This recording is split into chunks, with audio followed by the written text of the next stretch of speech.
that he's in favor of term limits. He's in favor of the fair tax. That moves the fair tax moves it from a production tax to a consumption tax.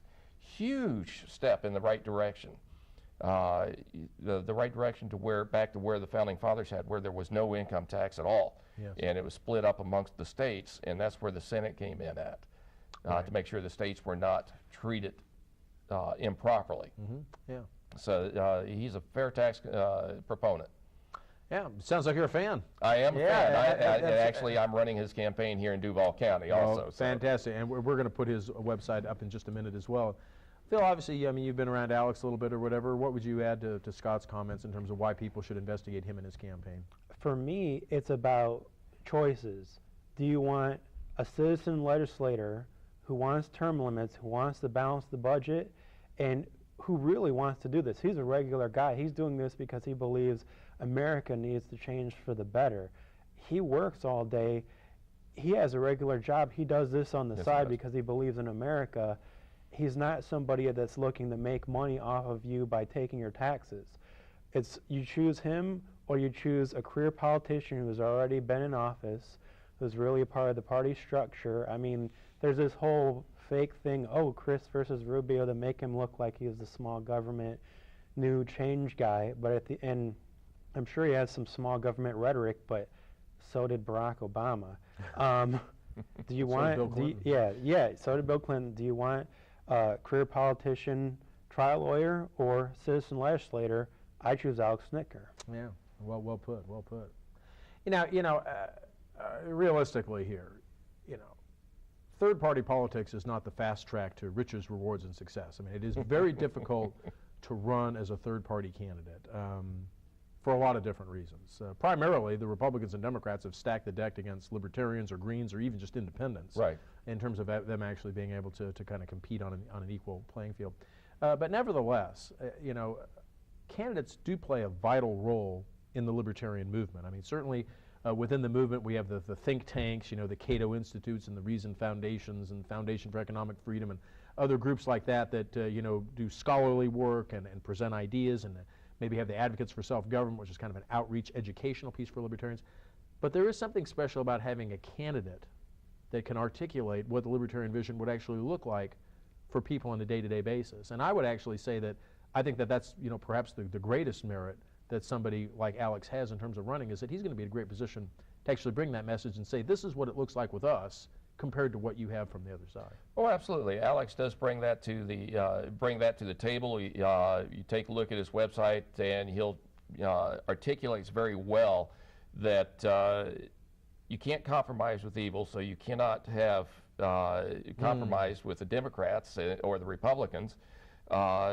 And in times past, we've had a choice, and sometimes we vote for the lesser of two evils. Yes. Well, here's where Alex comes in at. You no longer have to vote for the lesser of two evils, because that's still voting for evil. That's still voting for the big government. That's still voting for non-constitutional things to happen in Washington. The vote for Alex is a vote for change that takes us back to a constitutional republic that we were founded as, that gave us our greatness, that gives us the freedoms to take advantage of the liberties that we have. Yeah. It's so refreshing to hear you actually, mention the Constitution and actually a government that's grounded in the Constitution. I thought it was fascinating, as the healthcare thing was rolling out right before the Christmas break, when at the 11th hour they got the Senate to also, pass a health bill, that people were starting to say, hey, do we actually think this is constitutional to actually require somebody to buy health insurance?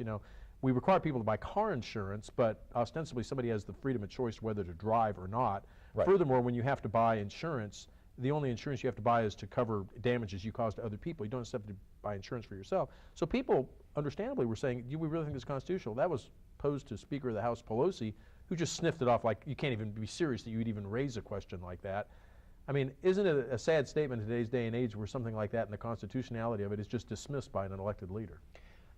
Well, unfortunately, I don't believe a lot of the people in Congress believe in the Constitution. I think they consider it just something like the Liberty Bell, something you go and look at and it should be in a museum. They don't consider it they don't look at it when they're making laws, they don't. It's not because of the Constitution. Really, in fact, there's this funny video I saw the other day.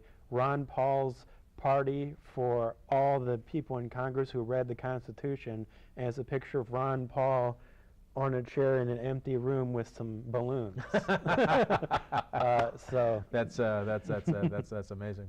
We do have one more overhead about Snitker, just advertising his website, Snitker2010.com. That's almost you know, those commercials that says with a name like Smuckers, it's got to be good. I mean, with a name like Snitker, it's got to be good, right? There you go. if you're gonna lead with that, but it is Snitker 2010, and as you guys mentioned, we certainly encourage everybody. And he is going to be in town on the 18th.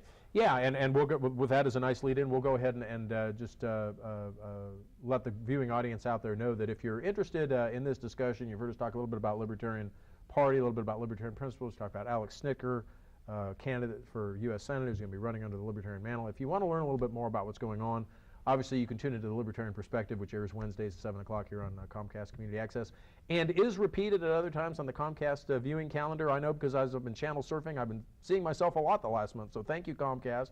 And for those of you that are out there, when you're channel surfing and you see us on here, you can pause and find out what's going on. The other thing you can do is visit us on the website. The national website is www.lp.org.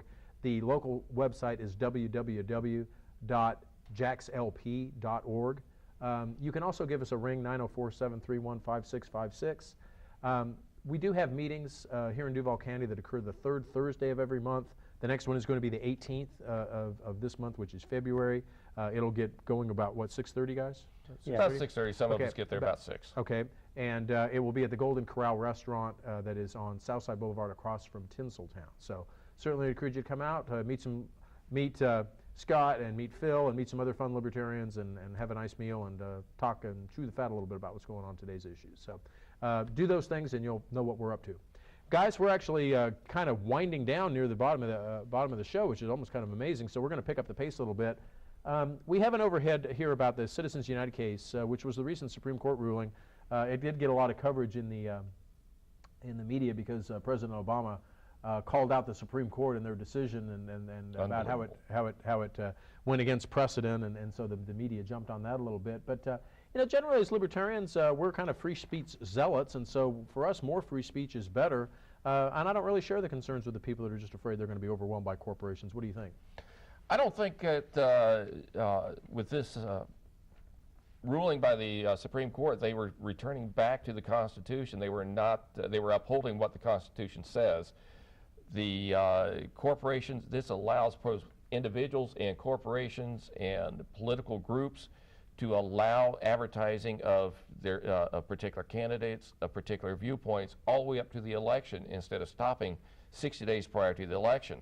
It's like putting a muzzle on everybody except for the mainstream media prior to the election, and that puts a disadvantage to constitutional thinking people. I mean, you know, if you believe in the Constitution, it's very hard to rationalize that, and I mean, it's a kind of an example of, unfortunately, bipartisan support to undermine the Constitution, and that was actually the McCain-Feingold bill. I mean, a leading senator from each side of the aisle actually proposing that, which was just absolutely incredible. It was absolutely unbelievable, and then that he was running as the Republican president tells you the state of both parties. They're both shredding the Constitution. It's just at what speed do you shred it? Yeah, absolutely right, and very well put. You know, last week we have another overhead that we have called a demand for question time. Last week, President Obama actually met with House Republicans for kind of a jawboning session, and they kind of sat down and leveled some accusation at each other and had a heart-to-heart. And if anybody's watched the proceedings from Parliament on BBC or whatever, the Brits are notorious for doing this, where they get out and they really take their person over the coals. And there's actually a movement that's called demandquestiontime.com, a petition that people can sign. Some folks want to make this a regular occurrence.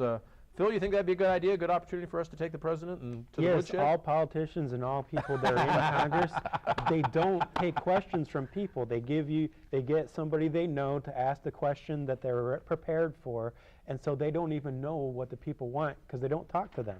Right. Yeah, that's absolutely right.